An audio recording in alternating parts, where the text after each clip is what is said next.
weer eens in die sogenaamde gateway vakke, wiskunde en fisiese wetenskappe. Ons verneem dat die geslagsgebaseerde ratio seuns versus dogters, dat die ratio besig is te verbeter, dat meer dogters presteer. Ons verneem dat meer swart leerders presteer, maar laat ons eerlik wees met mekaar. Ons is nie naaste by waar ons moet wees nie. En vir hierdie land om regtig te werk, het ons baie meer swart leerders nodig wat in wiskunde en fisiese wetenskappe presteer. Professor Kobus Maree sê die land se ekonomie kan dit nie bekostig dat leerdlinge met wiskunde sukkel nie. Die probleem moet reeds tydens die grondslagfase aandag kry.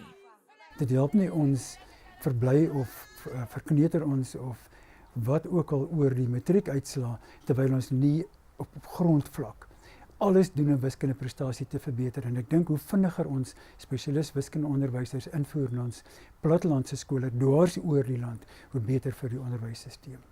Hy sê matrikulante hoef hulle nie te veel oor studentebetogings by universiteite te bekommer nie. Universiteite het nou aangepas. Hulle het nou die boodskap gekry, gaan dan maar aanlyn, doen die toetsing, doen die eksaminering aanlyn ensovoorts. So ons lewe in 'n wêreld wat vinnig verander, mense pas maar baie gou aan. So ek dink ook die geweldige impak wat die betogings aanvanklik gehad het, daai era is nou verby. Maree sê ook dat meer erkenning en beurse aan uitmuntende plattelandse leerdlinge gegee moet word vir hul prestasie onder moeilike omstandighede om ander te motiveer.